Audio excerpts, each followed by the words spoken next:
الدرس ده حنعرف كيف نصمم بوستر رز الفراشة ده، وبالتليفون خطوة بخطوة. كل تطبيقات الصور المستخدمة موجودة على قناة التليجرام بتطبيق بيكسلاب، وتطبيق موجود على قناة التليجرام. وده الفيديو رقم 22 من سلسلة تعلم جرافيك ديزاين عن طريق الموبايل، ودي سلسلة 10 فيديوهات في 10 يوم، وده الفيديو الخامس وده اليوم الخامس. خلونا نشوف التصميم. طيب ده أول ما افتح معانا تطبيق بيكسلاب. زي ما قلنا الخيار الأول هو حق الكتابة، والخيار الثاني حق الصور. بنحدده الخيار الثالث هو حق الإضافات وحق الملف بتاع العمل نفسه. والخيار الخامس هو بتاع التأثيرات حقات الخلفية، السطوح وغيره. وده فيه المقاسات الأولى، فاحنا هنشتغل بالثلاثة دي أكتر حاجة. ده نصوص وده صور وده الخلفية أو مساحة العمل نفسها. هنضغط في رقم 4، هنختار أبعاد الصورة، وهنخلي العرض 1080 في الطول 1350. تمام. هنمسح هنا، هنيجي نختار الصورة حقتنا الباك جراوند. دي الباك جراوند اللي هشتغل عليها. الباك جراوند ده انا اشتغلتها عشان نخفف سريع الزمن حق الفيديو. وكان على عناصر مسحتها فعشان ما ندخل فيها، فقمت عدلتها. طيب تعال اقفل الباك جراوند.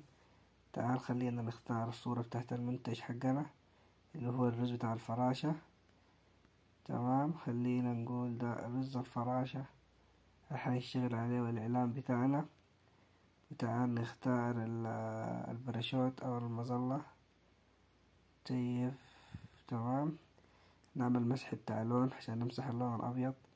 التفاصيل دي كلها إذا أنا بستعجل يا شباب، لأنه اشتغلناها قبل كده، ونحن الآن بمر عليها مرور سريع. فخلونا نجي نختار دي، ارفعها فوق شوية، ننزل تحت المنتج. تعال ندي المنتج شوية ميل، يكون مايل على دي تكون مايلة شوية. خلونا نرفع لفوق شوية، يعني شوف أنا المنتج عامله بادي من وين لوين. تمام مثلا. طيب ده منتج بتاع الفراشة. خلينا نشوف الرأس، الجهتين يكونوا مع بعض. طيب تقريبا كده المنتج بقى واضح. خلينا نعمل لهم دمج مع بعض عشان نقدر نتحكم فيهم ونكبرهم زي ما عاوزين. خلينا نكبر شوية كده. الاتنين عملنا لهم دمج. ختم. نعيد تاني الدمج دي كيف. نعيد الدمج دي طبقتين مع بعض. تمام، خلينا نرجع نختار الثلاثة طبقات. تمام، نجي نحدد هنا في الحتة هنا تحت دي. تمام، هنا هنيجي نحدد في الباراشوت وهنحدد في الرز، ونعمل هنا دمج ونعمل حسنا. طيب اندمجوا مع بعض عشان يتحركوا عنصر واحد. خلينا نكبر شوية، خلينا نكبرهم شوية. تمام، خلينا نعمل دي نحطها في السنتر. خلونا نلعب في الخلفية، ألوان الخلفية شوية. قلنا من هنا، إذا قلنا هنا مثلا دي نشوف تدينا كيف شفافية. خلينا نختار اللون الأخضر مثلا، الأخضر غامق شوية. اللي هو بيدينا الشكل ده. تمام، تعال نختار السطوح، تسليط الضوء لأنه شوية، أو هو التباين. خلينا نختار التباين، وضح يكون كتير درجة اللون الحيوية. آه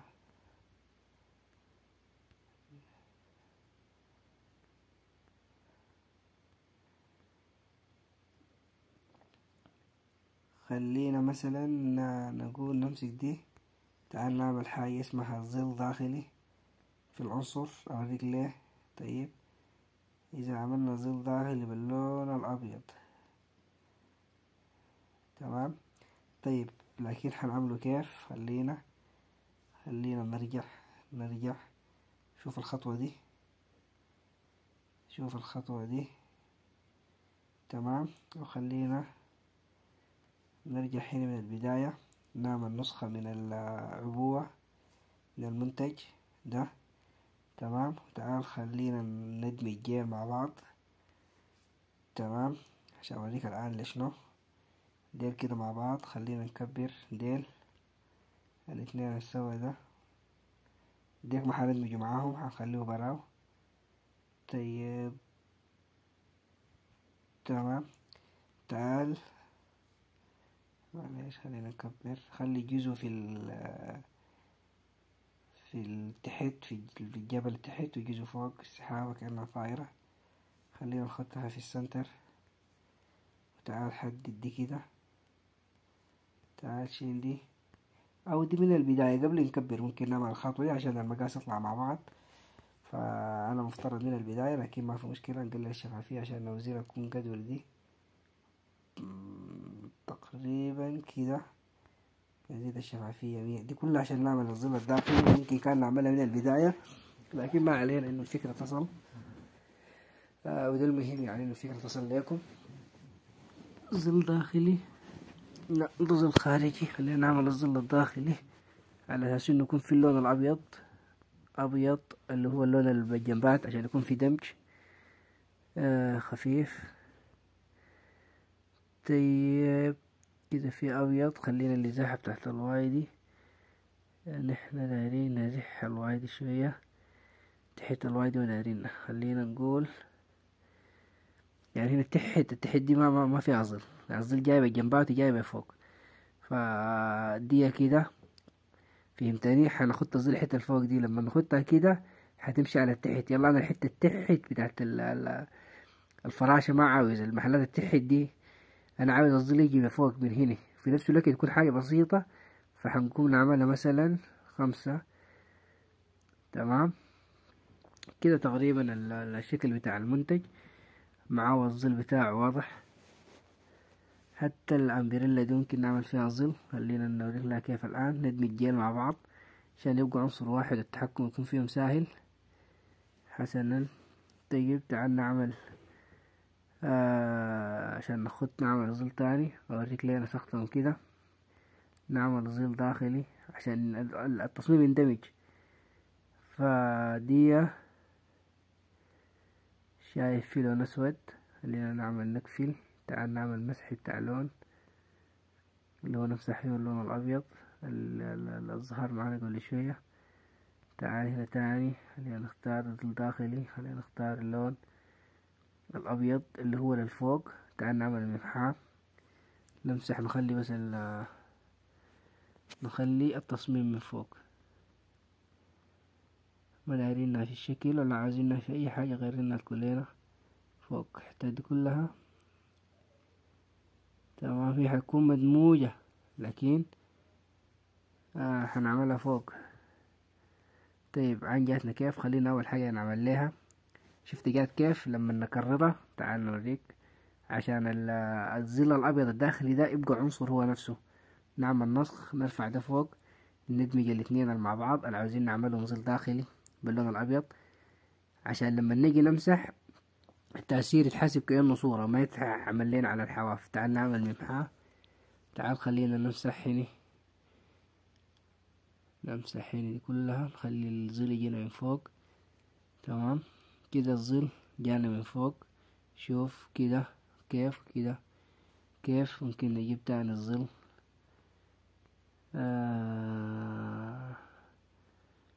كده تقريبا الفكرة حقت الظل بقت واضحة. تعال خلينا نكتب ونحط اللوجو بتاع اللي هو اللوجو. طيب نجيب اللوجو نجيبه.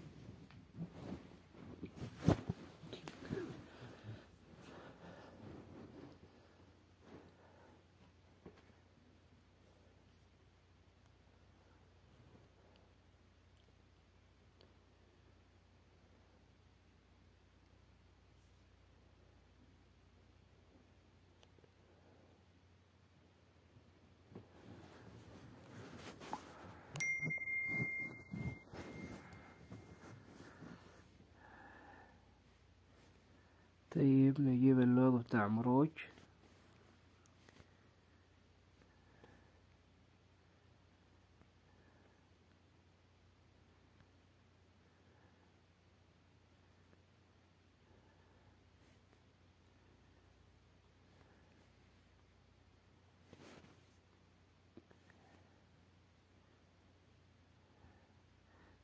طيب ده اللوجو بتاع مروج. هنيجي نعمل مسح لون، نمسح اللون الأبيض، مسح لون، مسحنا اللون الأبيض. ممكن نعمل تنعيم بتاع حواف، لا مش هني، نخليه 11 تنعيم حواف. اللون الأبيض الخفيف ده خليه يمشي 5 مثلا. طيب تعال سقر اللوجو بتاع مروج. هل نخد لوجو مروج هنا على اليسار، وخلينا نخد اللوجو كده مثلا مربع، نعمل قطر بسيط على أساس نخد عليه اللوجو هنا فوق بتاع مروج. نعمل الخلف نخليه فوق للصورة، شوف شكله حيكون كيف. ده شركة مروج. خلينا نقفل التصميم، ندمج جيل مع بعض كفاية. نقفل الشكل بتاعهم، خلينا نقفل الشكل بتاعهم، نديله شوية نتحكم فيه هنا. دي مروج تمام. طيب تاني ممكن نعمل شنو، ننسخ دي نعملها صغيرة نخدها في الخلف. دي انسخ وصغر واعكسها. خلينا نعمل تدوير محور الواي، محور الواي ورجع ورا، ونزقز الشفافية شوية حقتها على سنة تكون دي جاية من هناك بعيدة شوية تمام. نجيب واحدة تاني بجاي سقر دي واعمل نسخ، وجيب واحدة تاني من هناك صغيرة صغيرة مرة. شفت الحلاوة دي كيف؟ تاني ممكن نعمل ممكن نكتب حاجة بسيطة. تعال نعمل الملصق. نعمل الملصق بحاجة تحت نكتب فيها باللون الأسود دي عشان تكسر لنا البياض تحت الخلفية دي يكون فيها شوية تدوير 980 درجة، موقع نسبي في النص، ودي نزلها تحت. خليها كده تكسر لنا شوية التصميم. خلينا نكتب نكتب شنو تحت. طيب خلونا نخد هنا هاشتاج مثلا مروج، مروج بتكفينا، مروج بتكفينا. خدها تحت. خلينا نقلل اللون الأسود شوية، نعملها شفافية 77 69 بالحدود دي موافق. نختار هنا اللون الأبيض. نختار الخط اللون، نختار خط اسمه خط العربية لأنه قريب للتفاصيل دي. مروج بتكفينا. طيب اللون هنا نخد مثلا الموقع بتاعهم فرضا أو السوشيال ميديا حقتهم زي ما الناس بتشوف مناسب، اللي هو حيكون MOR مروج تمام. مثلا فرضا مروج .com. خلونا نقول الموقع بتاعهم www.com كده كله. تعال نختار الخط اريال عادي، سقر نعوزل ونعمل جماعة بتاع حروف مثلا تقريبا كده مناسب. نجيب العلامة تحت الموقع نفس الاتجاه. خلونا نقص الهاشتاج ده حجم عريض شديد. خلينا نقول الوكيل عريضة عشان يكون نفس الهاشتاج. مروج بتكفينا. وتاني ممكن ناخد ممكن نمسك أي كتابة عاوزاها. ممكن نكتب فوق دورة جرافيك ديزاين، منزر التصميم. دي حاجة بس نحفظ بها الحقوق حقتنا ما تبع التصميم. دورة جرافيك ديزاين بالموبايل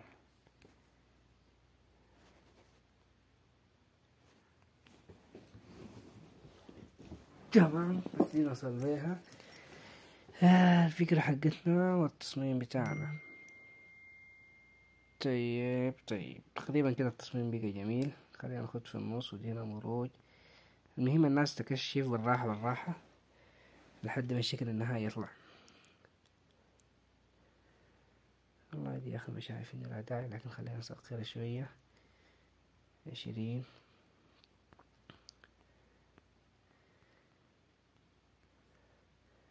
نعمل هاشتاج. الناس تعمل هاشتاج ده يا جماعة، خلونا بعد ده المجهود ده الناس تعمل لايك وتعمل شير وتعمل هاشتاج تعمل أي حاجة، أو تلاقوا حولوا قروش تحولوا قروش ونصل منكم كمان. طيب تقريبا كده بروفيشنال يعني، حلو جدا ما شاء الله تبارك الله. لا والله جميل جدا، فالناس تستمتع. شفت انا بعمل بالراحة بالراحة كيف، فعينك تشوف، وان شاء الله بتصل لدرجة مرضية وبصورة ممتازة. ممكن هي تيجي تقرر تشوف عشان ديل يكونوا متناسقات في نفس الخط. شوف هنا ديل يكونوا في نفس الخط، انا جبتهم بعيني، لكن انت بتحتاج تعمل الخط ده. يعني ما شاء الله ما شاء الله ما شاء الله. نعمل حفظ المشروع عشان ما نفقده، نخليه المروج حفظ. نعمل حفظ المشروع، ما حفظ ما نحفظ الصورة. زي ما الناس شافت ده الفيديو رام. طيب زي ما الناس شافت ده تصميم بوستر رز الفراشة، ودي سلسلة 10 فيديوهات في 10 يوم، وده كان اليوم الخامس، وده الفيديو رقم 22 من سلسلة تعلم جرافيك ديزاين عن طريق الموبايل.